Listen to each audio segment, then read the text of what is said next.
창세기 2장 7절에 보면 흙으로 사람을 만드시고 거기에 호흡을 불어넣으시죠. 그러자 그들이 하인의 펫이 살아있는 존재가 되었다고 얘기합니다. 에스겔 선지서는 에스겔서 37장에 보면 잘 아시는 마른 뼈의 환상이 나옵니다. 바싹 마른 뼈다귀, 거기에 하나님의 말씀을 대언하니까 그 뼈다귀이 이 뼈 저 뼈 맞아 들어가고 거기에 살갗이 맺히고 피가 돌고 거기에 성령이 들어가니 그들이 살아나는 큰 군대가 되더라, 이렇게 얘기합니다. 그렇게 보였던 것이 오늘 은혜산 시온산에서 주님의 입을 열어 하나님께서 생기를 불어넣는 내용이 바로 산상수훈의 내용이에요. 그래서 마카리오의 복이 있는 자들아, 이렇게 얘기하는 것입니다. 그래서 우리가 이 하늘의 복을 받은 자들이 이 세상에서, 이 현실 속에서 그 복이 어떻게 드러나는가를 잘 이해를 해야 하나님이 우리를, 당신의 백성들을 어디에 끌어가는가를 이해하게 됩니다. 그럴 때 하마르티아, 목적을 벗어나지 아니할 수 있고 올바르게 우리가 걸어갈 수 있다는 사실을 알아야 됩니다. 제일 먼저 언급하신 이 심령이 가난한 자를 말씀을 통하여 내 자신이 영적 파산당함을 깨닫고 오직 하나님의 은혜에 의지하여 예수 그리스도의 십자가만 붙드는 상황, 그것을 심령의 가난함이라고 이렇게 얘기를 합니다. 그리고 그것은 구약에서 하나님이 원하시는 제사, 바로 심령의 가난함, 그리고 상한 심령. 근데 그것만 하나님이 받으시는데 그것은 바로 예수 그리스도의 십자가의 사건을 이야기한다는 걸 가르쳤죠. 그래서 우리의 심령의 가난함이라는 것은 바로 예수 그리스도의 십자가만을 의지하는 것이 바로 심령이 가난한 자다라는 그 말씀 속에 포함이 되어 있습니다. 따라서 우리가 그런 심령의 가난한 자로 내려갈 때 거기서 동시에 터지는 것이 바로 애통함이라고 말씀을 드렸습니다. 나를 불쌍히 여겨주세요. 하나님 나를 도와주세요. 바로 거기서 터져나온 것이 애통이라고 오전 중에 말씀을 드렸죠. 그것은 마치 예수님의 십자가의 죽으심으로 애통하는 그 애통이라는 표기가 기록이 되어 있는데, 이 펜테오라는 단어는 슬픔을 나타내는 모든 헬라어 단어 중에서 가장 강력하고 슬픔과 비통함을 나타낼 때 이 단어를 씁니다. 근데 이 펜테오라는 단어가 오늘 본문에서 보면은 펜투텐스라는 이런 동분사 현재 능동태 주격 남성 복수수입니다. 근데 이거와 일정에도 틀린 똑같은 단어가 쓰이는 데가 있는데 그게 바로 계시록 18장 바벨론의 멸망 그 상황 속에서 쓰입니다. 똑같아요. 동사 현재 능동태 주격 남성 단수. 그들이 바벨론의 멸망, 불타 멸망하는 속에서 그들의 상품들이 같이 타들어가는 걸 보고 그들이 티끌을 뿌리며 울부짖는 그 모습 속에서 이 단어가 똑같이 쓰인단 말입니다. 이게 무슨 말이냐? 하나님의 백성들은 이 세상이 멸망당하는 것을 보고 계속적으로 거기에 대한 슬픔과 애통함을 갖게 산다는 것입니다. 그래서 현재 능동태, 그 애통함이라는 것은 언제 한 번 왔다가 가버리는 것이 아니라 우리 삶 속에 같이 붙어있단 말입니다. 그래서 이 세상의 죄악을 보면서, 이 세상이 멸망당하는 상황을 보면서 에레미야 선지자와 같이 그 애통하는 삶을 살게 될 수밖에 없는 거예요. 그러니까 성령에 의하여 이 세상이 죄에 의하여 멸망당하는 그 실상을 깨닫지 못하면 그런 애통이 나오지를 못하고 오히려 거기서 즐겁게 지내려고 그러고 쾌락을 누리고 지내려고 그러는 그런 마음가짐이 생긴단 말입니다. 따라서 이 현재 능동태 그런 상황이 있단 말입니다. 따라서 그 애통이 현실의 삶 속에 계속 붙어있다는 것은 우리가 신앙생활에 평생 해가면서 우리의 자신, 오전 중에 말씀드렸죠. 자인식의 변화, 사도 바울이 변하는 것처럼 자기의 죄인된 실상을 처절하게 깨닫는 것으로 우리 신앙생활의 목적이 있음을 가르쳐줬어요. 그래서 사도 바울이 처음에는 자기가 자랑스러운 사도임을 자랑하는데 시간이 지나자 나는 사도직을 감당치 못할 자라고 깨닫고 조금 더 신앙이다 모든 작은 자보다 더 작은 자라고 깨닫고 내 중에 말년에서 내가 바로 죄인 중에 괴수구나라는 그런 자인식의 변화로 간 것을 여러분에게 말씀을 드렸습니다. 그래서 여러분 예수 잘 믿고 그러다 보면은 내가 괜찮은 사람이라는 쪽으로 가는 것이 아니라 나는 진짜 바로 죄인 중에 괴수라는 쪽으로 가는 것이 올바른 신앙생활의 방향인 것입니다. 하나님이 글로 끌고 가신다는 것이죠. 그래서 시편 34편 19절에 보면 의인은 고난이 만나니 여호와께서 그 모든 고난에서 건지시는도다. 하나님에 의하여 의인이라고 칭함받은 자는 필연적으로 그 인생을 통하여 고난이 닥치게 되어 있는 거예요. 왜? 그 자리로 끌고 가겠습니다. 심령이 가난한 자로 거기서 애통하는 자리로 끌려가기 때문에. 그러나 여호와께서 그를 건져내신다는 말을 우리에게 일러주고 있다는 것입니다. 그렇다고 평생 동안 애통하는 것으로만 끝나는 것이냐? 그래서 뒤에 붙어있는 말이 있죠. 애통한 자는 복이 있나니 그들이 뭘 받을 것이다? 위로를 받을 것이라는 말이 뒤에 붙어있는 이유가 거기 있습니다. 여기서 위로라고 번역된 헬라어 단어가 파라칼레오라는 단어가 쓰입니다. 그것이 격려하다, 소환하다, 초청하다 이런 의미를 갖고 있어요. 근데 파라클레오, 위로자로 오신 보혜사의 이름이 파라클레토스 아닙니까? 어원이 같아요. 그러니까 같은 의미를 갖고 있단 말입니다. 근데 이 위로라는 단어, 파라칼레오라는 이 헬라어의 단어의 원 그것이 히브리어가 나함이라는 단어입니다. 나함이라는 단어가 위로인데 그 나함이라는 단어는 위로하다는 뜻 외에 회개하다, 슬퍼하다는 뜻을 같이 갖고 있어요. 즉 애통이라는 단어를 같이 갖고 있단 말입니다. 위로라는 뜻도 갖고 있지만 애통이라는 단어도 같이 갖고 있어요. 그러니까 애통과 위로는 다른 것이 아니라 동절의 양면성을 갖고 있단 말입니다. 같은 면을 보여주고 있는 거예요. 그래서 애통하는 자리로 내려간 자들만이 하나님의 위로를 볼 수가 있고 받을 수가 있단 말입니다. 그래서 그 위로라는 개념을 히브리 사람들의 개념 속에서는 그냥 단지 몇 마디 말을 해서 위로하는 것이 아니라 그 애통의 자리로 내려가서 그 애통의 현실 속에 같이 있는 상태를 위로라고 그렇게 이야기를 합니다. 그것이 그들이 생각하는 위로예요. 그래서 위로라는 이 단어, 파라칼레오라는 단어 중에 소환하다, 초청하다는 다른 의미가 있는 거예요. 그러니까 위로라는 것은 애통의 자리로 초청을 하는 거예요. 애통의 자리로 소환을 하는 것을 위로라고 해요. 근데 그 자리가 어떤 자리냐? 어떤 자리겠습니까? 바로 예수 그리스도의 십자가의 자리로 초청을 하는 거예요. 그래서 애통하는 자는 뭐만 의지하게 된다? 예수 그리스도의 십자가만을 의지하게 되는 거예요. 그래서 애통하는 자를 하나님께서 위로하시는데 그 위로하신다는 그 말은 그 애통하는 자를 예수님의 십자가의 자리로 자기 부인의 그 자리로 초청을 하시는 것이란 말입니다.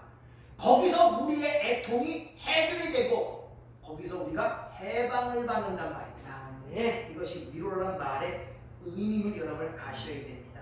그래서 성경에는 우는 자들과 함께 울고 슬퍼하는 자들과 함께 슬퍼라는 그런 어구들이 많이 나오는 이유가 바로 거기 있는 것입니다. 근데 이것들이 인간사에서는 절대 되지가 않아요.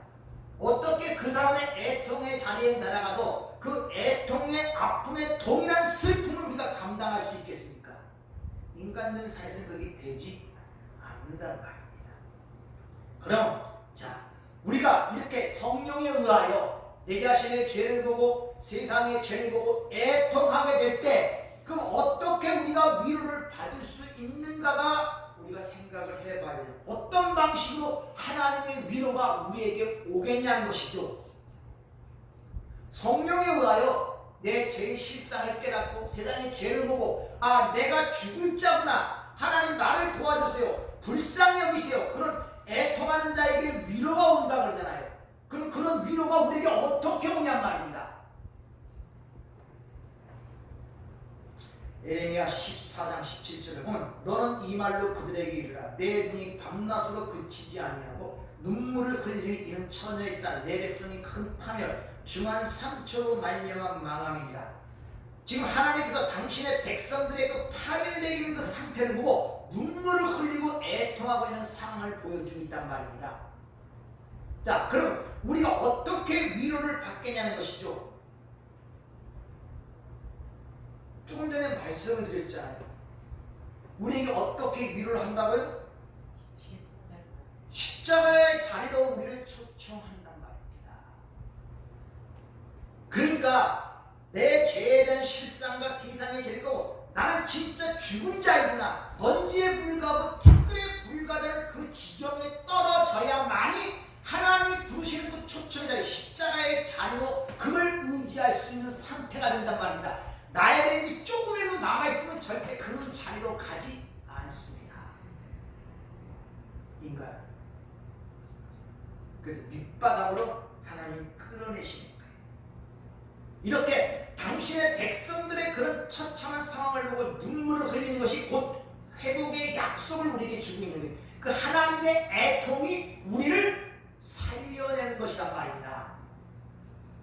그래서 누가복음 19장 42절을 보면 이런 말씀이 있습니다.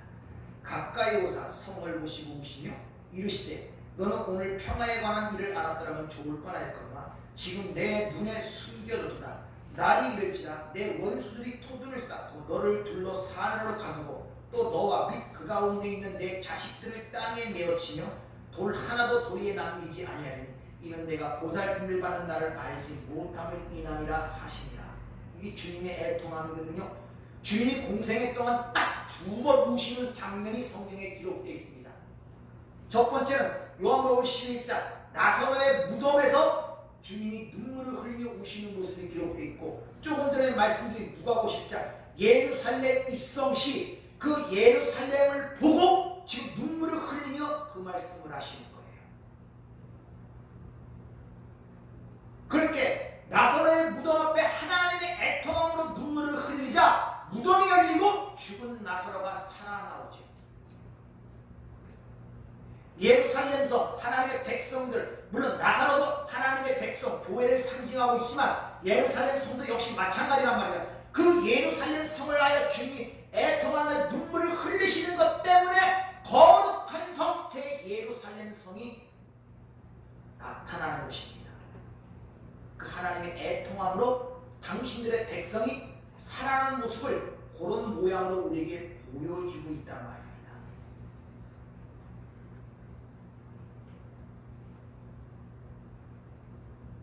그러니까 하나님께서 당신의 백성들을 향한 그 애통함, 눈물을 흘리는 그 애통함 때문에 그 자리에 애통한 하나님의 백성들이 내려와 거기에 붙어버릴 때 그 예수 십자가로 말미암아 자신의 죄에 대한 애통함, 세상에 대한 애통함, 자신의 무가치함이 거기서 해결됐음을 깨달음으로 말미암아 위로를 받는 거예요. 그 문제를 하는 예수 하나님의 애통함으로 인하여 그 나의 애통함이 해결됐음을 알므로 우리가 위로를 받는다니까요. 그러니까 하나님의 예수 그리스도의 십자가의 사건을 깨닫고 이해하지 못하고는 절대 그 위로를 받을 수가 없는 것입니다.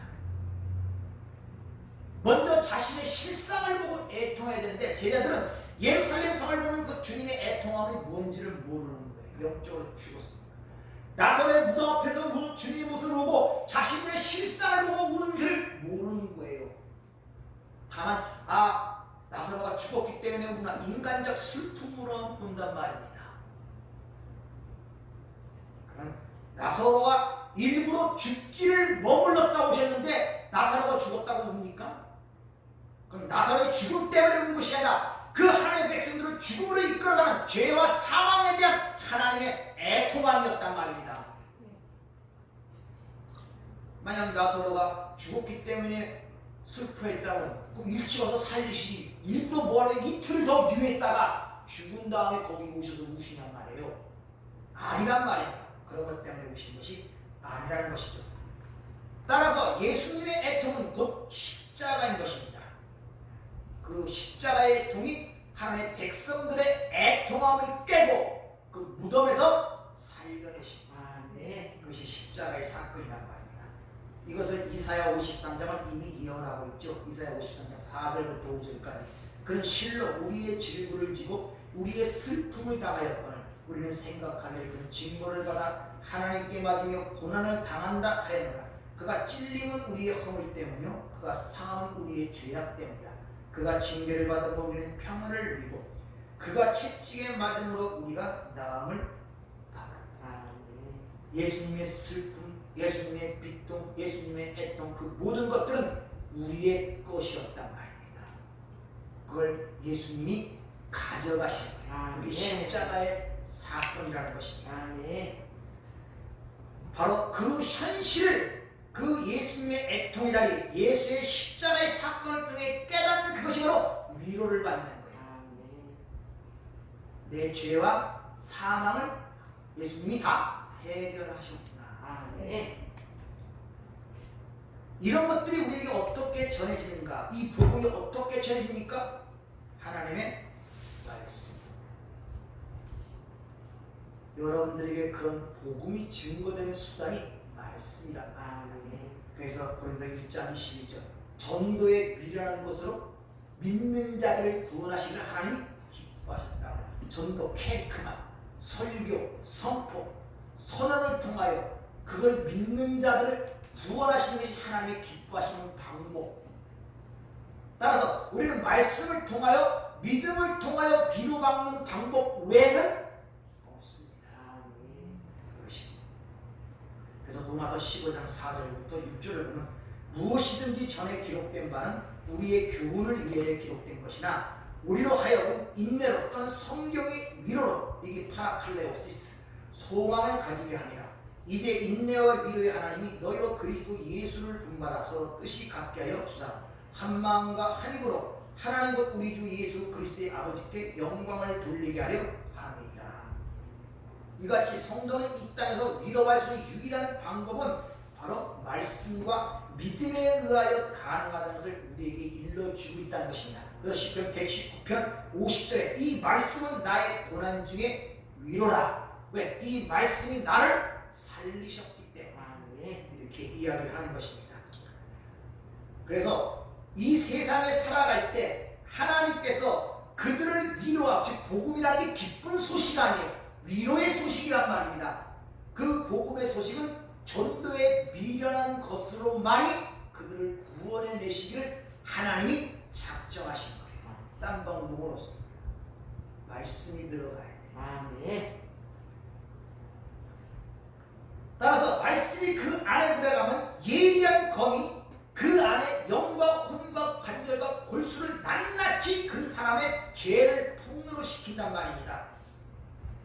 그래서 나의 애통함을 격발해낸단 말입니다. 그럼 내가 어디에서 위로를 받을 것인가? 예수님의 애통의 자리로 가게 되는 거예요.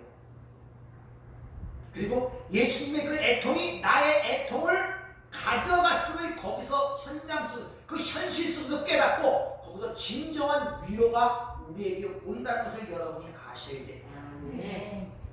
따라서 설교자는 1차적으로 여러분들을 애통하게 만드는 설교이어야 한다고 성경은 이야기하고 있습니다. 그래서 성령 강림을 통하여 성령이 충만함마다 첫 번째 사도들의 메시지가 다 너희는 예수 죽인 자다 라고 이야기를 하지 않습니까? 사도행전 2장 36절 그런즉 이스라엘 온 집은 확실히 알지니 너희가 십자가에 못 박은 이 예수를 하나님의 주와 그리스도가 되게 하셨느니라. 그들이 이 말을 듣고 마음이 찔려 베드로와 다른 사도들에게 물으되 형제들아 우리가 어찌할까? 첫 번째 설교가 선포됐는데 그들이 애통하게 만드는 설교, 그들의 죄를 지적했단 말이에요. 너희가 다 예수 죽인 자라는 것입니다. 이같이 하나님의 말씀이라는 예리한 검에 의하여 내 자신을 위장하고 가면을 쓰고 있던 것을 다 잘라내기 시작합니다.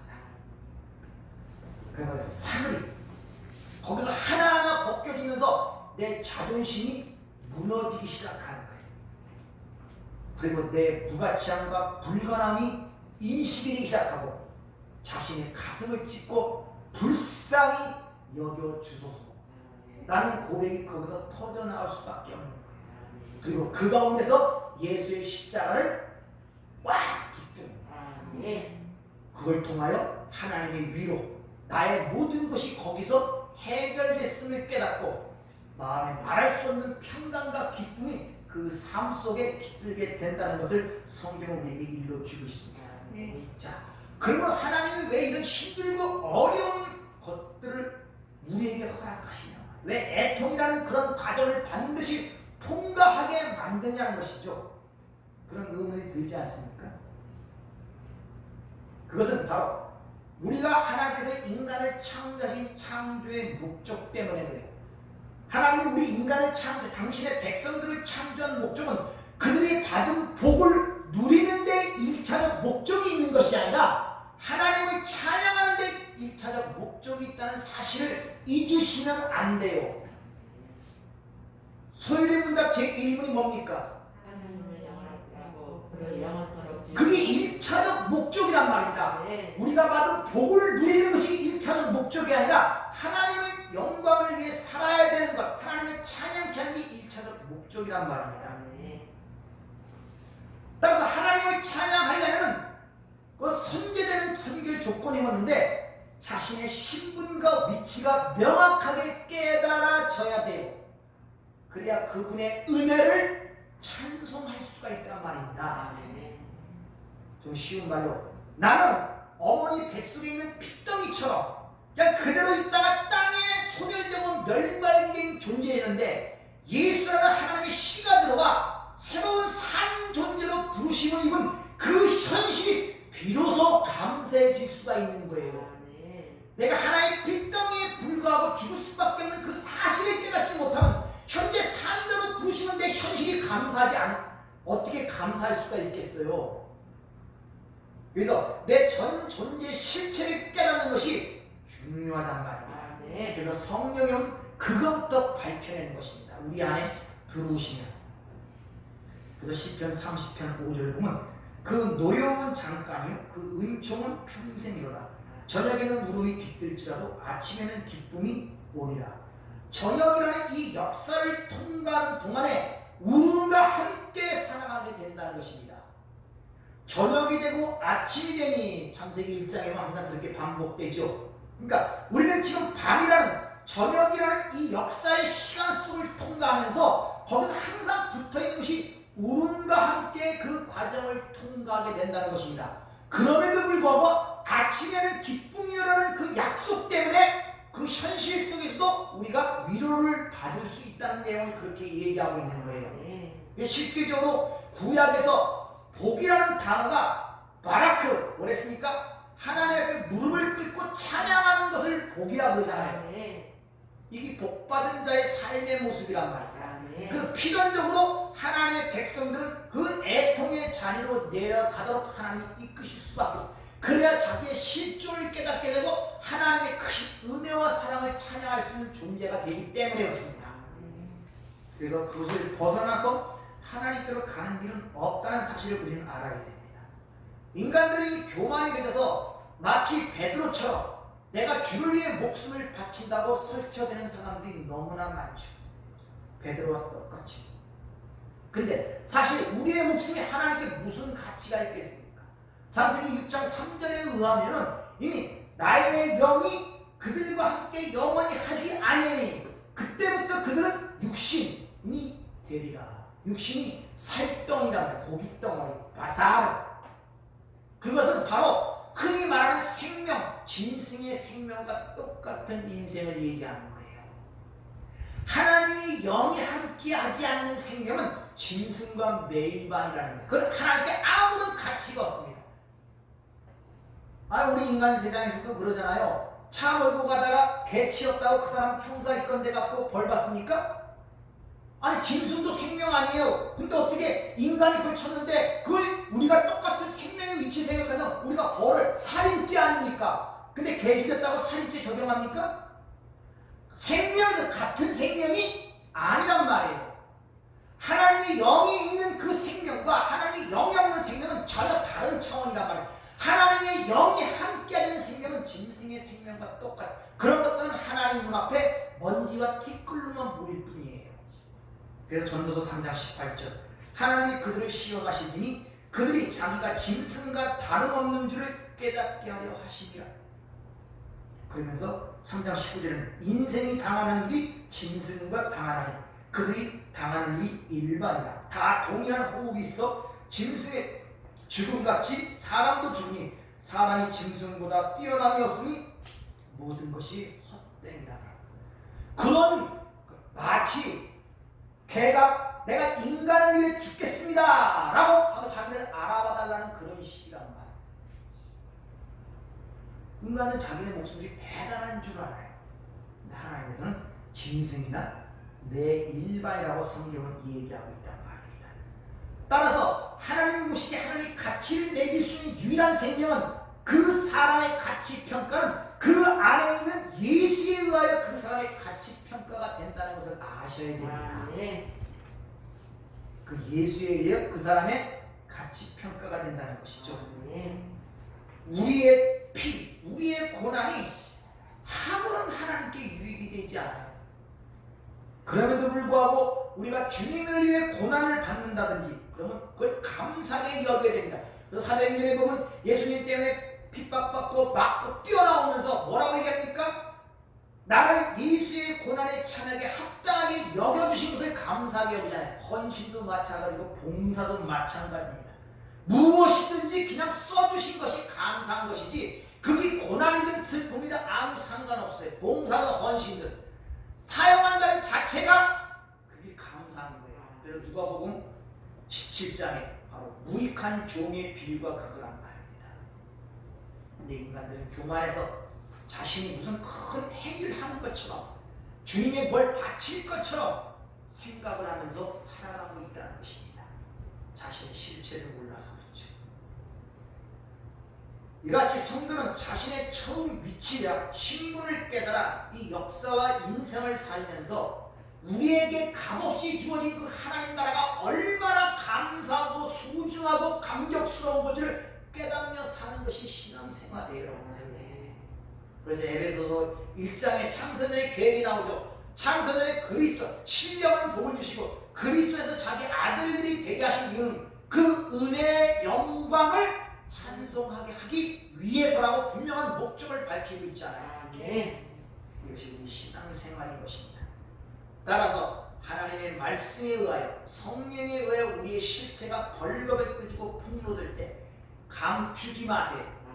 자기 방어를 하지 말란 말이야. 자꾸 남하고 비교하지 말란 말입니다. 하나님께서 드러내실 때 그리고 거기서 그 실체를 인정하고 자기를 애통해 하세요. 슬퍼하시란 말입니다. 그리고 예수의 십자가를 꼭 붙들고 나의 그 모든 것이 예수님의 애통함으로 해결됐음을 믿으시기 바랍니다. 그게 여러분이 믿어진다면 진정한 하나님의 위로와 평강, 기쁨이 여러분 삶 속에 여러분을 축복하실 줄 믿습니다. 성경은 구약을 통해서 자신의 백성들을 애통하게 만들어요. 구약은 율법 아닙니까? 그들이 죽은 자를 끊임없이 지적을 합니다. 그들의 불가능함을 계속 지적합니다. 그래서 선지자를 보면서 계속 얘기하는 거예요. 계속 법령을 주는 것입니다. 계속 규례를 주는 것입니다. 그러나 그들은 그들 중에 하나도 지키지 못하고 결국 멸망당하는 것을 구약이 보여주잖아요. 즉 구약은 율법으로 우리를 애통하게 만드는 거예요. 그리고 신약은 예수 그리스도의 은혜로 말미암아 우리를 위로한단 말입니다. 그러니까 바로 애통한 우리 4절 말씀 애통하는 자에게 하나님의 위로가 임하는 그 말씀 속에 신구약 전체가 다 그 안에 들어있는 거예요. 그 역사 속에서 우리에게 가르치는 하나님의 가르침의 방식이란 말입니다.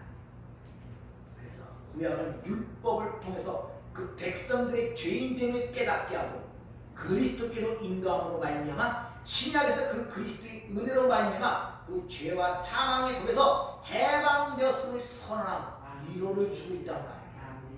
따라서 이 산상수훈은 구약 시대의 신의 산에서 율법을 선포하자 3,000명이 죽어 나가는 그 사건이 이제는 하나님의 직접 의뢰한 그 호흡을 통하여 성령 강림을 통하여 3,000명이 죽은 자 가운데 회개하고 돌아온 역사가 이렇게 서로 대조하여 기록되고 있는 이유가 바로 거기 있는 것입니다. 따라서 여러분들은 오늘날 이 시대 하나님의 말씀을 들을 때 하나님 우리에게 생명을 불어넣으시는 걸로 여러분이 깨달으셔야 돼요. 그 말씀은 씨라 그러잖아요. 생명, 씨라. 우리의 핏덩어리에 불과하고 쏟아질 수밖에 없고 멸망당할 수밖에 없는 거기에 하나님의 씨가 떨어지는 거예요. 그러면 전혀 새로운 단계로 세포 분열을 통하여 인간의 모습을 만들어가며 10달을 지나서 바로 어머니 자궁을 통하여 세상에 출산되는 그런 인간의 탄생의 모습을 통하여 우리의 영적 구원이 무엇인가를 하나님 우리에게 설명해 주고 있다는 것입니다. 오늘도 잘 기억하시기 바랍니다. 애통하는 자는 복이 있나니 그들에게 위로가 있을 것이라는 사실을 믿으시고 여러분 애통할 때마다 예수의 십자가를 붙들고 거기서 자기의 애통함이 해결됐음을 믿으심으로 하나님의 위로를 받기를 주의로 축원합니다. 네. 기도하겠습니다. 은혜롭고 자비 보신 아버지 하나님 그렇습니다. 주님 내가 밑바닥까지 내려가 더 이상 의지할 곳이 없을 때 예수 바라보게 하시고 그 십자가를 통해 주시는 하나님의 위로를 받는 진정한 하나님의 백성이 될 수 있도록 저희들을 축복하여 주시옵소서. 예수님의 이름으로 기도하옵나이다. 아멘.